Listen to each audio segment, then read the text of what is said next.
Hello my dear students. So આજે આપણે આજના લેક્ચરમાં બે મુખ્ય ટોપિક વિશે વાત કરીશું, જેમાંથી એક ટોપિક છે જે તમારા એનસીઈઆરટી ટેક્સ્ટબુક મુજબનો છે અને બીજો ટોપિક છે જે આપણે ડિસ્કસ કરશું તે સ્પેશિયલી કોમ્પિટિટિવ એક્ઝામ માટે ઇમ્પોર્ટન્ટ ટોપિક છે. રાઈટ, તો આવા આપણે બે ટોપિક આજ કવર કરશું. હવે અત્યાર સુધીના બે લેક્ચરમાં આ 15 ચેપ્ટરના તમે થોડા ટોપિક છે જોઈ ગયા, અને સૌથી શરૂઆતમાં જેમ મેં વાત કરી હતી તે રીતે આ chapter completely information based chapter છે, જેમાં તમને એમસીક્યુ માટેના લોટ્સ ઓફ ક્વેશ્ચન્સ છે મળી રહેશે. બરાબર, દરેક ટોપિકમાંથી જે મેં તમને શરૂઆતમાં જ કીધેલું કે તેને આવા આંકડાકીય માહિતી છે, ડેટા છે, તેને અલગથી કોઈ એક પેજ પર એકી સાથે લખજો, એટલે કે તમે ઇઝીલી તેને યાદ રાખી શકો. Right, okay. હવે આપણે વાત કરીએ તો આ ચેપ્ટર અન્ડરસ્ટેન્ડિંગ માટે ઇઝી છે શોર્ટ ઓફ, પણ જ્યારે કેટલું કન્ટેન્ટ લખવું એટલે કે આવા માર્જિનની વાત આવે ત્યારે થોડું સ્ટુડન્ટ્સ માટે ટફ થઈ જતું હોય છે. દેટ ઇઝ વાય એક ઇઝી નોટ્સ બનાવીને મેં તમને અહીંયા ભણાવેલું છે કે જેથી તમને આઈડિયા આવે કે સપોઝ બોર્ડની એક્ઝામમાં તમારે કેટલું કન્ટેન્ટ લખવાનું થાય કયા હેડિંગની under, as well as extra point ક્યાં છે જે તમને સમજાવવામાં આવે છે કે જે તમને બોર્ડની એક્ઝામમાં થિયોરેટિકલ એક્ઝામમાં નહીં પૂછાય, પરંતુ તમે જો કોમ્પિટિટિવ એક્ઝામ આપશો તો એમાં તમારે એ આવડવું જરૂરી છે. ક્લિયર? તો જ્યાં પણ એક્સ્ટ્રા નોટ્સ નીટ આવા લેબલ કરીને મેં તમને ભણાવેલું હોય, ઇટ મીન્સ કે કોમ્પિટિટિવ એક્ઝામ માટે છે, લાઈક એઇમ્સ છે, નીટ છે, ગુજસેટ છે વગેરે આવી એક્ઝામો છે તેમાં ઇમ્પોર્ટન્ટ હોય તેવા ટોપિક છે એ બધા. અને જ્યાં એક્સ્ટ્રા એવું મેન્શન નથી કરેલું એ બધા ટોપિક છે તમારા ટેક્સ્ટબુકના ટોપિક્સ છે કે જે તમારે બોર્ડની એક્ઝામમાં એઝ એ ક્વેશ્ચન્સ પણ પૂછાઈ શકે, લોંગ ક્વેશ્ચન પણ પૂછાઈ શકે. ઓકે, તો આપણે આજનો ફર્સ્ટ ટોપિક છે સ્ટાર્ટ કરીએ, જે નીટ બેઝ ટોપિક છે. It means competitive exam base topic છે, જેના વિશે આપણે વાત કરીએ. સૌપ્રથમ તો ટોપિકનું નામ છે સમાજ અને જીવાવરણ, પર્યાવરણ અથવા તો નિવસન તંત્ર પણ તમે કહી શકો. તો કે સમાજ અને જીવાવરણમાં જોવા મળતી વિવિધતા. હવે સૌથી પહેલા લેક્ચરમાં આપણે વિવિધતાના 3 પ્રકારો વિશે વાત કરેલી હતી, જે ટેક્સ્ટબુકનો ટોપિક હતો. રાઈટ, એટલે એ 3 માર્કમાં પણ ક્વેશ્ચન છે પૂછાઈ શકે તમને. અહીં આપણે આજે વિવિધતાની વાત કરીએ છીએ તે એક્સ્ટ્રા ઇન્ફોર્મેશન છે, થોડી વધારે ડિટેલ્ડ ઇન્ફોર્મેશન છે. તો કે સમાજના સ્તરે એટલે કે સામાજિક સ્તરે 3 પ્રકારની વિવિધતાઓ જોવા મળે, જેનું નામ છે આલ્ફા વિવિધતા, બીટા વિવિધતા અને ગામા વિવિધતા. ઓકે, આવી 3 પ્રકારની વિવિધતાઓ છે એ જોવા મળે છે. તો તેમાં સૌ પ્રથમ આપણે વાત કરીએ આલ્ફા વિવિધતાની, જેને સામાન્ય રીતે શોર્ટમાં યાદ રાખવા માટે તમારે સમજવું હોય તો એક વર્ડ મેં બ્રેકેટમાં બાજુમાં લખેલો છે, જે છે એક જ સમાજમાં વિવિધતા. આના પરથી તમે યાદ રાખી શકો. હવે એક જ સમાજમાં વિવિધતા એટલે શું, પહેલા કોન્સેપ્ટ સમજીએ, પછી આપણે લાઇન્સ છે સમજશું.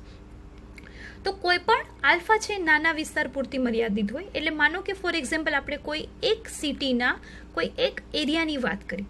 હવે તમે એવું માની લો કે 5 કિલોમીટરના એક ગોળ સર્કલ એરિયામાં 5 કિલોમીટર્સના આપણે વિવિધતા જોવી છે, સ્ટડી કરવું છે, અભ્યાસ કરવો છે. ઓકે, તો આ કેવી વિવિધતા થઈ? આલ્ફા વિવિધતા. એટલે કે એક નાનકડી જગ્યામાં નાનકડા સમાજની અંદર આપણે વિવિધતાઓ ચકાસીએ છીએ કે તેમાં શું શું પરિવર્તન છે, કેટલા પ્રકારની જાતો છે જોવા મળે છે વગેરે.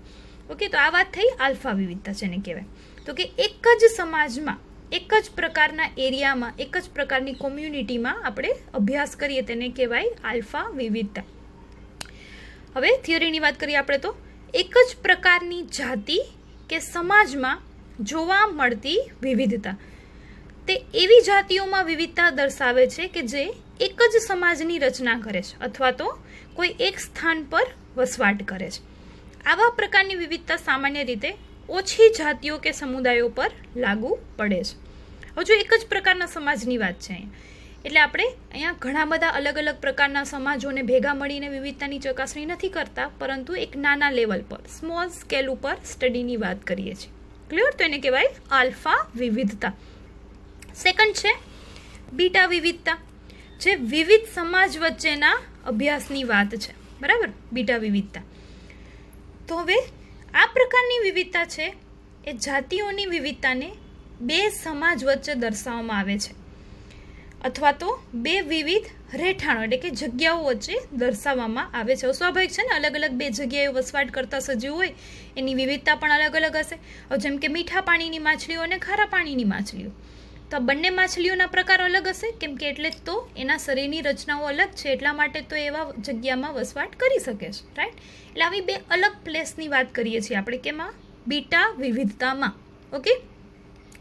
સો આ પ્રકારની વિવિધતા ખૂબ જ મોટા સ્તરે માપવામાં આવે છે, જેમ કે વિવિધ વસવાટો જેવા કે નદી પ્રદેશો અને પહાડોના પ્રદેશોમાં રહેતી જાતિઓની વિવિધતા. તો અહીંયા આપણે એક ઉદાહરણ લીધું છે કે બે સમાજ એટલે શું?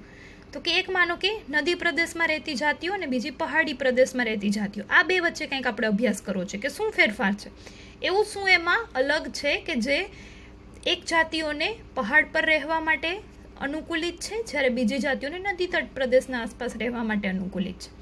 તો આવા બે સમાજ વચ્ચેનો અભ્યાસ જેને કહેવાય બીટા વિવિધતા. આલ્ફા વિવિધતા શું હતું? એક જ પ્રકારના સમાજમાં રહેતી જાતિઓની વિવિધતા. હવે ત્રીજો પ્રકાર આપણે જોઈશું જે છે ગેમા વિવિધતા. ઓકે. સો હવે આ પ્રકારની વિવિધતા છે તે ખૂબ જ મોટા સ્તરો સાથે સંકળાયેલ છે, તેમજ ઘણા પ્રકારના વસવાટો વચ્ચે જોવા મળતી વિવિધતા છે, જેનું આપણે ઉદાહરણ લઈ શકીએ કોઈ પણ એક દેશ કે ખંડમાં જોવા મળતી વિવિધતા. એટલે જો હવે આપણે એક દેશની આખા દેશની વિવિધતાની વાત કરી તો ઘણી મોટી જગ્યા કહેવાય, બરાબર, ઘણો મોટો એરિયા કહેવાય, જેમાં નદી પ્રદેશો પણ હોય, પહાડી પ્રદેશો પણ હોય, રણ પ્રદેશો પણ હોય, ઘાસના મેદાનો પણ હોય, દલદલી એરિયા પણ હોય, બરાબર, તો વર્ષાવનો પણ હોય, એટલે કે જંગલો પણ હોય. તો આવી વિવિધ પ્રકારની વિવિધતા જે અલગ અલગ એરિયા ઉપર આધાર રાખે તો તેને કહેશું આપણે ગામા વિવિધતા. ઓકે, કે જેમાં ઘણા બધા પ્રદેશોને અલગ અલગ જગ્યાઓને આવરી લેવામાં આવતી હોય. તો સ્વાભાવિક રીતે ગામા વિવિધતા છે એ ખૂબ જ મોટા સ્તરની વિવિધતા થઈ કે જેમાં ઘણા બધા નિવસન તંત્રોને આવરી લેવામાં આવતા હોય છે. ક્લિયર? તો આવી 3 પ્રકારની વિવિધતા આપણે જોઈ, આલ્ફા, બીટા અને ગામા. આલ્ફા છે એક જ સમાજમાં, બીટા છે તે કોઈ પણ બે સમાજની વચ્ચેનો અભ્યાસ છે, અને ગેમા છે વિવિધ સમાજો વચ્ચેની સ્ટડી છે, એટલે કે 2 કરતાં વધારે.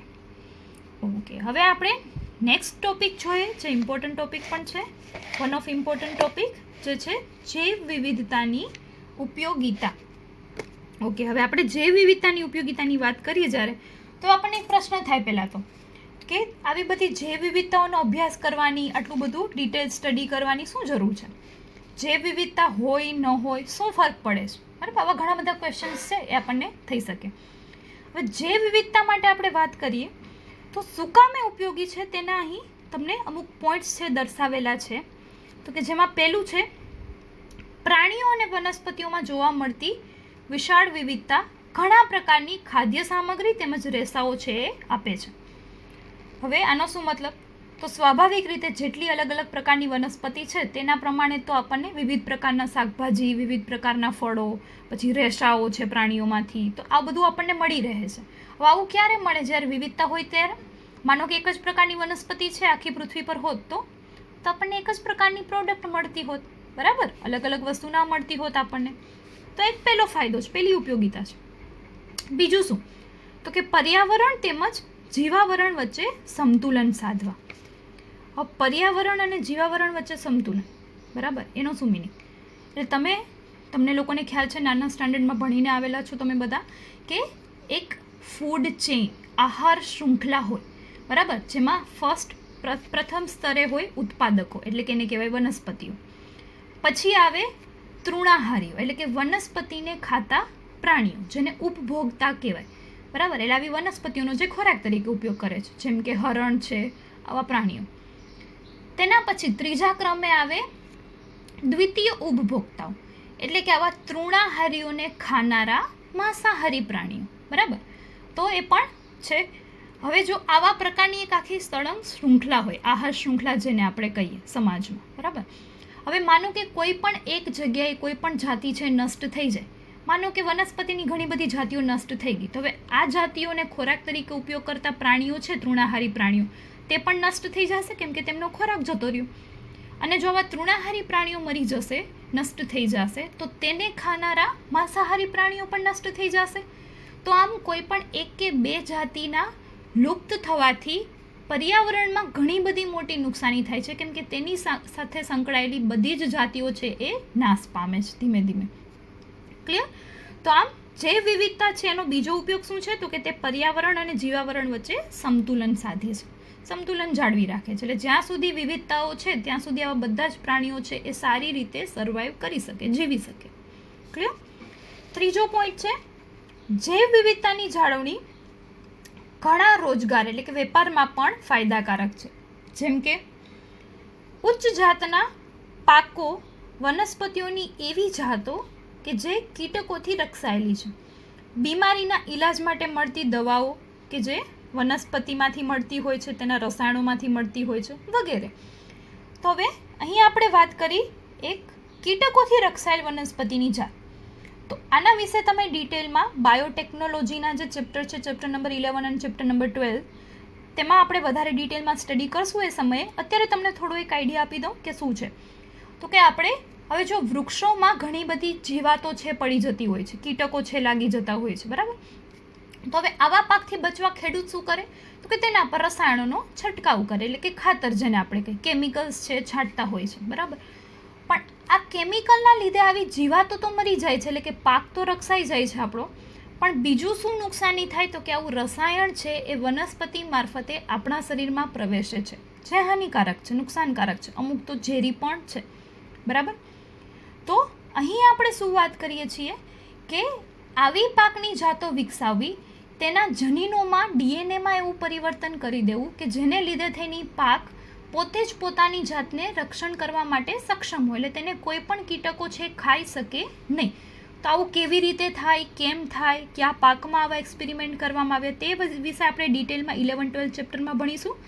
અત્યારે શોર્ટમાં તમને એટલી માહિતી આપીશ કે જ્યારે પણ આપણે કોઈ પણ આવા પાક છે તેના વિશેની વાત કરતા હોઈએ ત્યારે તેમાં કીટકોથી રક્ષવા માટે તેના પોતાની અંદર જે સક્ષમતા રહેલી હોય છે તેવા પાકો ઉછેરવા. તો આ પણ એક પ્રકારની જૈવ વિવિધતા થઈ, જેમાં આપણે મનુષ્યોએ ફાળો આપેલો છે રિસર્ચ થ્રુ, બરાબર, નવી જાતો વિકસાવીને. ચોથું છે વિકાસશીલ દેશોમાં ઉદ્યોગો માટે જરૂરી માલ સામાન તેમજ લોકોની જરૂરિયાતોને પહોંચી વળવા માટે વિવિધતા. એટલે કે હવે કારખાનાઓ વગેરેમાં ખાસ કરીને આવા વિવિધ જાતો છે તેના રો મટીરિયલ એટલે કાચો માલ છે પહોંચાડવામાં આવતો હોય છે. જેમ કે આપણે વાત કરી ફર્નિચરના કારખાના, તો તેમને લાકડું ક્યાંથી મળે છે? તો આવી રીતે કારખાનાઓમાં વગેરેમાં કાચો માલ પૂરો પાડવા માટે પણ આવી જૈવ વિવિધતા છે તે જરૂરી છે. તો આ 4 મુખ્ય પોઈન્ટ થયા જૈવ વિવિધતાની ઉપયોગિતા, જેના આધારે આપણે સમજાય કે જૈવ વિવિધતા શું કામે ઉપયોગી છે અને કેવી રીતે ઉપયોગી છે, બરાબર. આ સિવાય આપણે વાત કરીએ તો આવી જૈવ વિવિધતાને લીધે જ ઘણા દેશોમાં પર્યટન છે એનો વિકાસ થયો છે. એટલે જેમાં પણ આપણે જોયું હોય ઘણીવાર ફરવા જઈએ ત્યારે કે કુદરતી સિનરી છે એ વધારે સારી હોય, ત્યાં લોકો ફરવા જવાનું પ્રિફર કરતા હોય વધારે. તો તેના લીધે થઈને શું થાય તો કે ત્યાંના લોકોને રોજગાર મળે. તો હવે તમને આવી ઘણી બધી જગ્યાઓની માહિતી હશે કે જ્યાં રહેતા બાળકો છે, જે કોઈ પણ બાળકો છે નાના મોટા રમકડા વગેરે વેચતા હોય છે, ત્યાંની પ્રજાતિઓ છે, જાતો છે, જે મનુષ્યો છે, બધા કોઈ પણ આવા નાના મોટા કામ કરીને રોજગાર મેળવતા હોય છે, બરાબર. તો એ લોકોને કોઈ બીજી ત્યાંની પેદાશ નથી, તે જે કોઈ પણ ટુરિસ્ટ આવે છે તેના પર કમ્પ્લીટલી આધાર રાખે છે. તો આવી બધી જગ્યાઓ પણ એટલે કે આવી કુદરતી સિનરી પણ રોજગાર પૂરો પાડે છે. તો એના માટે પણ જૈવ વિવિધતા છે તે ઉપયોગી છે, પર્યટન માટે પણ, કોઈ પણ દેશના વિકાસ માટે, રાઈટ. તો હવે સાયન્ટિસ્ટની આપણે વાત કરીએ તો ડેવિડ ટિલમેન નામના વૈજ્ઞાનિકે ઘણા બધા નિવસન તંત્રો પર વિવિધ પ્રયોગો કર્યા અને તેમના પરથી તેમણે નોંધ્યું કે વધુ જાતિઓ ધરાવતા ભૂખંડો એટલે કે વિસ્તારો છે તે કુલ જૈવભારમાં વર્ષે ઓછો ફેરફાર દર્શાવતા હતા. એટલે જ્યાં જૈવ વિવિધતા વધુ હતી તેવા વિસ્તારો પ્રમાણમાં સ્થાયી હતા, તેમાં કોઈ મોટી ઉથલપાથલ થયેલી જોવા મળતી નહોતી, બધી જાતિઓ પણ ત્યાં રક્ષાયેલ હતી. તેમણે એ પણ જણાવ્યું કે વધતી જતી વિવિધતાએ તેની ઉચ્ચ ઉત્પાદકતામાં ફાળો આપ્યો છે. એટલે કે જેટલી વધારે જૈવ વિવિધતા હતી તેટલી જ તે વિસ્તારની ઉત્પાદકતા પણ વધારે હતી, ઇન્કમ પણ વધારે હતી, તેનો વિકાસ પણ ખૂબ જ વધુ હતો જ્યાં જૈવ વિવિધતા વધારે હતી. જૈવ વિવિધતા કોને અનુસંધીને તો કે વનસ્પતિ અને પ્રાણીઓ બંને એમાં આવી ગયા. ક્લિયર? તો આમ ડેવિડ ટિલમેન દ્વારા પણ જણાવવામાં આવ્યું વૈજ્ઞાનિક સ્તરે પણ વિવિધ રિસર્ચ પછી, વિવિધ સંશોધનો પછી, કે જ્યાં પણ ઉત્પાદકતા વધારે હોય એનું એક કારણ છે ત્યાંની જૈવ વિવિધતા. તો આમ જૈવ વિવિધતાની ઘણી બધી ઉપયોગિતાઓ છે જે આપણે આજ વાત કરી. હવે અહીં એક વાત નોંધશું આપણે કે હવે ઘણા બધા ક્વેશ્ચન્સ થાય આપણને કે જેમ કે ફોર એક્ઝામ્પલ આપણે સૌથી પહેલાં લેક્ચરમાં વાત કરી હતી તેમ 50,000 પ્રકારના ચોખાની જાતો છે જોવા મળે છે. તો હવે આ 50,000 જાતમાંથી ફોર એક્ઝામ્પલ 1,000 જાત છે નષ્ટ થઈ જાય તો શું ફેર પડે, બરાબર. હવે 1,000 જાત નથી તો બાકીની 49,000 જેટલી જાતો તો છે જ ને. તો આ 1,000 જાત છે નષ્ટ થઈ જાય તો તેનાથી નિવસન તંત્રમાં શું ફેર પડી શકે? હા, તો એક વાત સાચી છે કે તેના લીધે થઈને ઝાઝો ફેર નહીં પડે, બરાબર. એટલે કે શરૂઆતમાં તો કોઈ પણ નુકસાની નહીં થાય નિવસન તંત્રને, પરંતુ જો આ જાતો નષ્ટ થવાનો દર છે એ કન્ટિન્યુઅસ ચાલ્યા જ કરે, એટલે કે 1,000, 2,000, 3,000 આમ કરતાં કરતાં માનો કે 40,000 જેટલી જાતો છે નષ્ટ થઈ ગઈ. તો હવે આપણે વાત કરીએ તેને અનુલક્ષીને, તો હા, હજી બાકીની 10,000 જાત, 10,000 જાત તો છે જ, એટલે ખાવા માટે તો છે જ, બરાબર. સાવ ચોખા નષ્ટ થઈ ગયા, ભાત નષ્ટ થઈ ગયા તેવું નથી, પરંતુ હવે જેટલી જાતો નષ્ટ થઈ છે તો આટલા મોટા પ્રમાણમાં 40,000 જાતો માનો કે નષ્ટ થઈ જાય તો તેને અનુલક્ષીને તેની સાથે સંકળાયેલા કેટલા બધા વેપાર રોજગાર હશે, જે તમે જાણો છો કે ખેડૂતો પણ સંકળાયેલા હશે તેની સાથે વિવિધ કંપનીઓ પણ જોડાયેલી હશે, એટલે કે બહુ મોટું માર્કેટિંગ હશે. હવે આના ઉપર એક પેટન્ટિંગ પણ હોય, જે પણ આપણે ડિટેલમાં 11-12 ચેપ્ટરમાં ભણીશું. પરંતુ પેટન્ટિંગ એટલે શું કે જેમ કે કોઈ પણ દેશે કોઈ એક ચોખાની નવી જાત છે વિકસાવી છે તો તે જાત પર તે દેશનો હક લાગે, બરાબર, કેમ કે તેમની શોધ છે. હવે જ્યારે આ જાત તેમને બીજા કન્ટ્રીઝમાં વેચે તે લોકો, એટલે એ કન્ટ્રીને પૈસા મળે, રાઈટ, એટલે કે ઇકોનોમી વધે. તો આવી રીતે આપણી પાસે માનો કે 1,000 જાત એવી છે કે જે ફક્ત આપણે જ ગ્રો કરાવીએ છીએ, એટલે કે ઇન્ડિયામાં જ ગ્રો થાય છે. તો હવે આવી જાતો છે જ્યારે આપણે વિદેશમાં વેચતા હોય છે તો તેનાથી ઘણી મોટી ઇન્કમ થતી હોય છે, બરાબર. પરંતુ શું થશે જો આ 1,000 જાત જ નષ્ટ થઈ જાય તો ઘણી મોટી ઇકોનોમી છે તેમાં અસર થશે. તો આમ આ રીતે આપણે જો બ્રોડ વેમાં વિચારીએ તો થોડી એવી જાતોને નષ્ટ થવાથી પણ પર્યાવરણને પણ નુકસાન થતું હોય છે અને ઇકોનોમીમાં પણ નુકસાન થતું હોય છે. તે હવે આધાર રાખશે કે કઈ જાત નષ્ટ થઈ છે અને કેટલા પ્રમાણમાં નષ્ટ થઈ છે. ઓકે, તો તેના વિશે આપણે ડિટેલમાં નેક્સ્ટ લેક્ચરમાં ચર્ચા કરીશું, જેના પર એક પૂર્વધારણા પણ આપવામાં આવેલી છે કે આવી રીતે લુપ્ત થતી જાતિઓને આપણે સમજવું હોય કે કેવી રીતે ઇમ્પોર્ટન્ટ છે. તો તેના માટેની એક પૂર્વધારણા છે જે મોસ્ટ ઇમ્પોર્ટન્ટ છે, તે આપણે નેક્સ્ટ લેક્ચરમાં ચર્ચા કરીશું. આજના લેક્ચર માટે આપણે આ 2 ટોપિક પૂરતું સીમિત રાખીશું, જે એક ઇમ્પોર્ટન્ટ ટોપિક હતો કોમ્પિટિટિવ એક્ઝામ માટે અને એક ટોપિક જે લાસ્ટમાં આપણે ઉપયોગિતા જોઈ તે તમારા બોર્ડની એક્ઝામ માટેનો ઇમ્પોર્ટન્ટ ટોપિક છે. ક્લિયર? Thank you.